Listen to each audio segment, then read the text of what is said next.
Hello YouTube, it's a Sunday.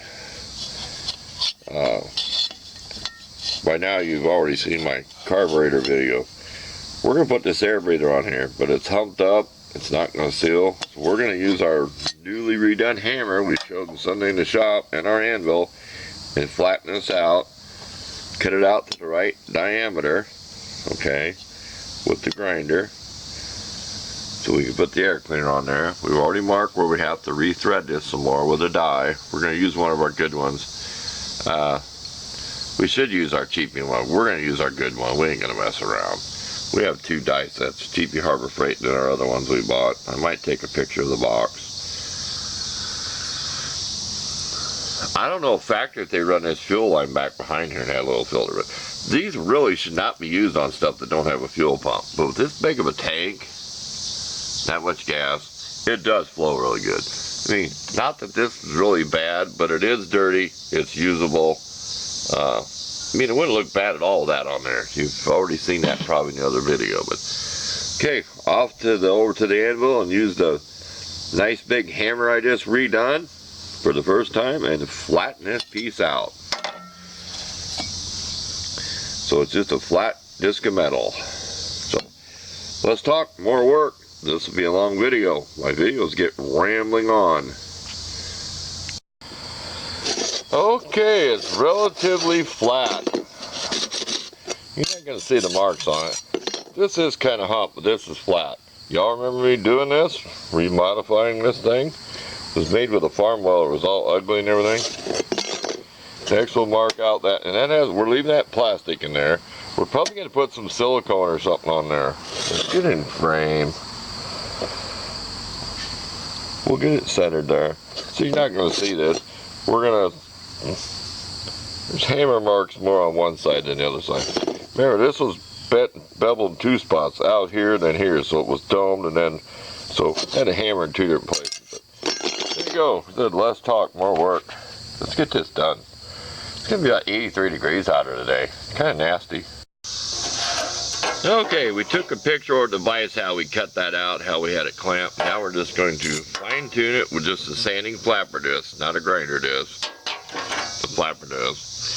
Hold this with a big pair of vice grips and wear your gloves, wear your goggles, and make it round enough. It doesn't have to be perfect. You're not going to really notice it. I mean, it's going to set below the air cleaner. So we're going to find some kind of sealer to put on there. We're making it just bigger than the metal part here. So we'll get closer. Stay tuned. More to follow. Stay tuned for more. Sound like Paul Harvey. Okay, I have a piece of cardboard out there where I can, excuse me. Excuse me. I just gotta laugh.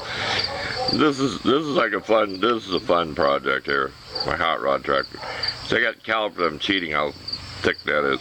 See that cardboard out there? Kind of gives you a perspective of what you're doing. With the flapper disc. It's close enough. You're never gonna notice. Okay. I think we all agree. That's close enough. We're gonna be putting some seal. That's good enough. There, it just fell off. Back to work. Okay, we threaded our rod down further. Excuse me. I'm going to show a picture of the tap and die set. It's the one I got off Amazon. It's not the cheapy Harbor Freight. We're going to leave it a little high because that bolt I can screw it down. I'd rather cut it once and cut it too long than mess it up. We'll lock two nuts on this bolt before we cut it with the cutter disc. We ain't got time for a hacksaw. And then that way it keeps your threads clean. Just lock two nuts right below the line right there. Can look pretty good. You gotta put some sealer on that yet though. That's gonna be sealed to that metal washer. Here we go. Stay tuned. Okay, just a side note. This had threads for a stub. We drilled it out so it can go down over that long bolt. Just in case you're wondering. If you've seen this air cleaner when I showed it before. So we bored that out to go down over the threads. That comes where you can put a stud in it. They wanted you to put a screw in here to hold it to the carburetor. So there we go, enough of that. Okay, you probably can't see it. We got some sealer down here and then on the washer. This brown, looks almost black gooey stuff. Let me show you what it is. The stuff never really hardens. Boy, make sure you got some rubbing alcohol around at least to clean this off, get it on your skin. I'm wearing gloves. This is a very old tube, but if you read it, you can tell by the price. Said it contains alcohol. I suppose it'll clean up with alcohol. I'd have to read the box. Here it is. Pipe fittings, kerosene, fuel oil, gasoline, diesel oils. And if it ever sucked in the carburetor, it's not going to get inside the carburetor. It'll just be sucked up in the motor and burned. You put this on your heater hose if they're old, if you dry them real good. I use shellac though in a bottle with more liquid. And this will help glue your old heater hoses on. Shellac will glue them on so good you have to cut them off with a pocket knife. I showed that on my truck once. So you can pause on this. I don't know if you can still buy this. To remove it, wow, 188 proof. Ooh boy, I think that's what that says. You read it. I'm looking through my bifocals. No, just 91% rubbing alcohol. Take it off your gloves. There you go.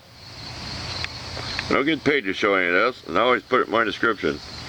I don't know if you can still buy this. If anybody knows you can still buy this, let me know. It's good stuff on fittings and stuff where you don't want to use pipe dope, like for gas line fittings. Okay, on with the show. We're on with the work. We're almost done.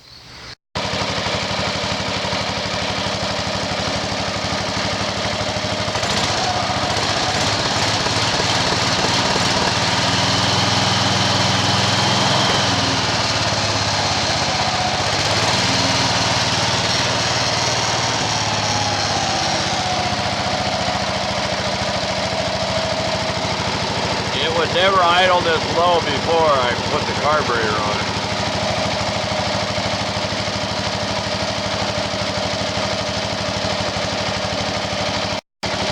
Okay, we're done with this job. Thanks for watching.